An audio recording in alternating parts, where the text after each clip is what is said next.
All right, so I got these rubber inserts from Finish Line, and they look really good to finish off what Factory Five's got going here um, with these bolts coming out. And without them, it just kind of looks a little unfinished, I guess. But if you put these in there, it looks a whole lot better. I think they're pretty expensive, but they're like $5 a piece. But in order to get them in here, you got to hack up the body a little bit, or do like I'm doing and hack up the piece, get it to fit in there.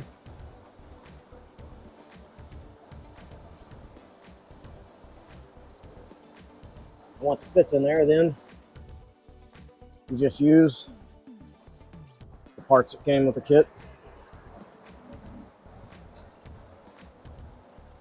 It looks a lot cleaner.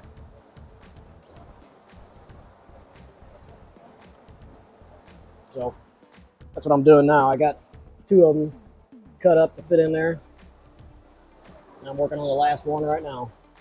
Now those are just sitting in there for now because we still have to buff everything. So they're just sitting in there for right now. And this is what I'm doing. I'm just taking a razor blade, cutting it up.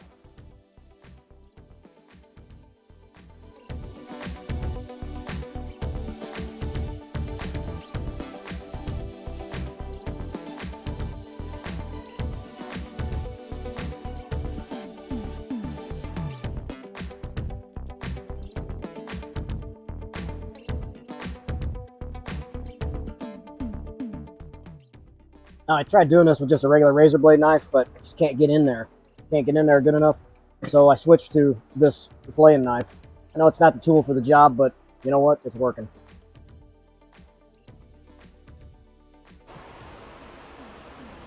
All right, I had the fuel cap, part of it, powder coated.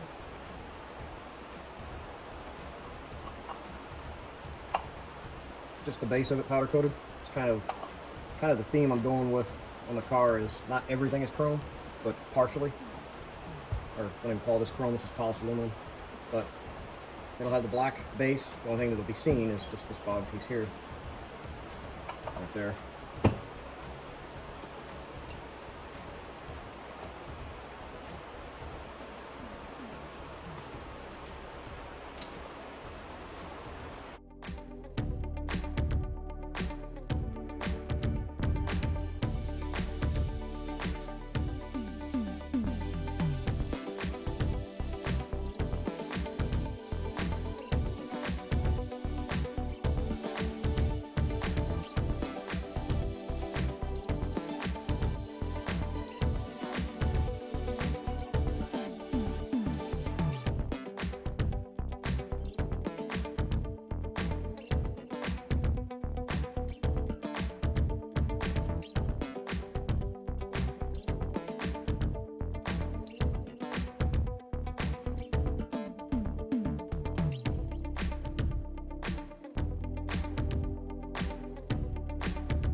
All right, I got my paint all mixed up. Instead of powder coating these, since they've already been powder coated, I decided to rough them up a little bit with some red Scotch-Brite.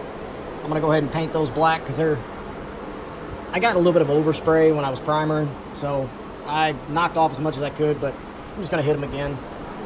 And instead of powder coating these again, since I got overspray on that too, just gonna go ahead and paint them black. I'll do the front ones later on. These are the back ones. And I sandblasted them and the other bumper on the other side. So got it hanging up here, getting ready to spray these.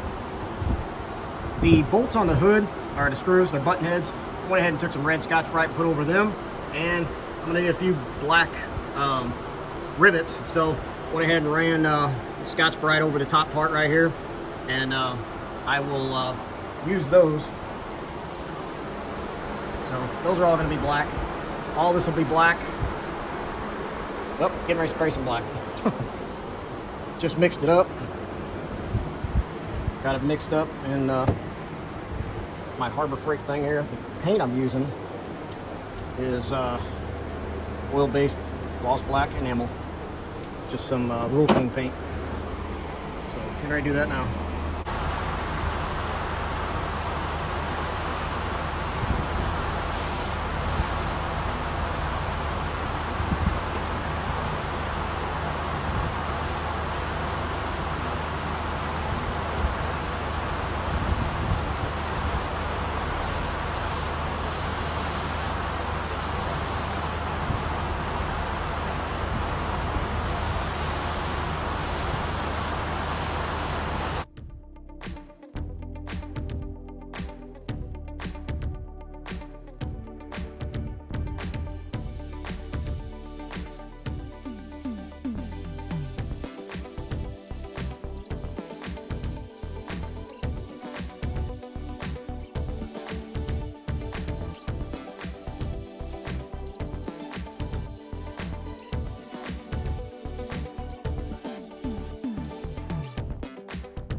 The windshield, I got it all together except for one screw there.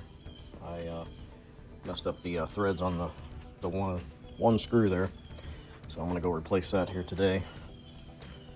Hood needs buffed, hood scoop needs buffed, wet sanded and buffed, and the windshield's all back together. Be putting that on as soon as I get the wet sanding and buffing done on here again. It just needs a little bit more, a couple little spots there. But the front end has had its first wet sand and buff. It's looking really good, really slick, smooth. Got a couple little spots here and there, but for the most part it's looking good. Doors have not been done yet, but they're on. Got some acorn nuts on there.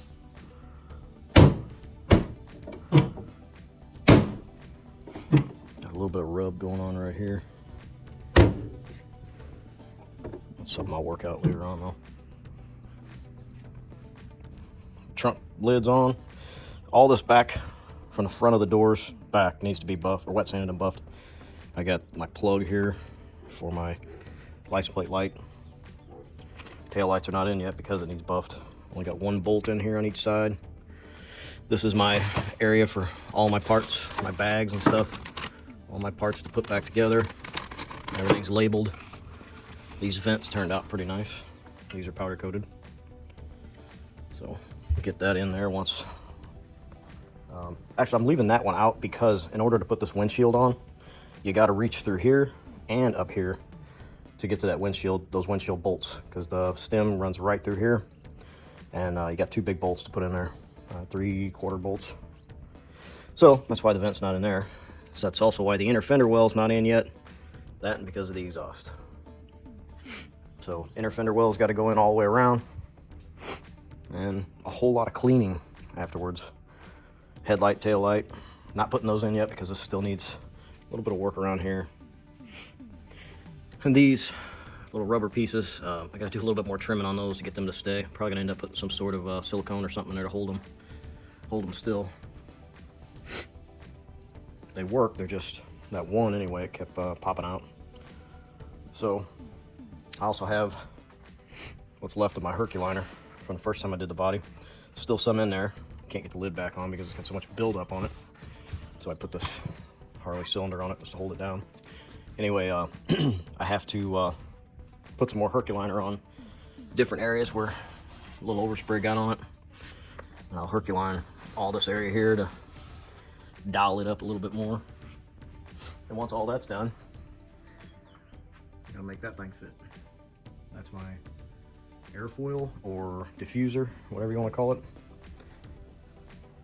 And I'll stick the seats and stuff back in as soon as I get the rocker cover here put in. I'm probably not going to put it on the driver's side yet because they're supposed to put my VIN, or I'm supposed to put it from what I understand. You get the VIN tag and they have to witness you screwing it in and putting it in right here, which is where I'm going to put it.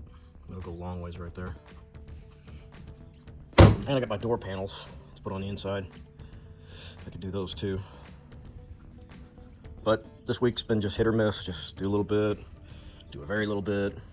And last night I stayed up most of the night. Because I don't know, if I've mentioned I work nights, so that's the time I'm most widely awake, I guess, is at night. Everything works good. Looks good. I picked up this Radiator honeycomb grill. Got it off Amazon. It was the cheapest, even compared to Summit. Now, this is made of Nomex. As you can see right through it. It's made of Nomex. I'm gonna lay it right on the hood. It's like paper. It really looks and feels like a honeycomb. It's almost like what's inside of a cardboard box, a corrugated cardboard box like. And it's super light. And I don't know, it's pretty cool stuff. But everybody was using those for a radiator grill or a protector. So, and the piece that I ordered fits right in there. I'm not sure of the size. Yeah, there it is, 19 by 26 size. And I think it was like 30 bucks, 30, 35 bucks off Amazon. And was cheaper than Jegs, cheaper than Summit, and no shipping. So that's just gonna slide right in here. And then I may make some sort of bracket just to kind of hold it down. I got some aluminum, angle aluminum. I'll probably end up riveting it in here just to push it in. So once you push this in, you just kind of bend it and set it in place. Catch all the bugs and rocks. But I am gonna paint it black. Make it look good black. I made this plug. I call it a plug. It's just a cover for the trunk. I made it out of some scrap that I had. This is the floor of the trunk that came with the kit that I didn't, well, I ended up cutting it out. Cut out a big square in order to put the drop trunk in. So I cut this out, drilled it, and then I put some riv nuts in the trunk area so that I can take, once I plug this all in, I'll put this cover on and screw it in. It'll clean it up real nice. Then later on, if I decide to put a switched light in here, I could possibly do that. But for right now, I have trunk lights, if you remember. Put those trunk lights in there. But I may end up putting another one in there with a switch.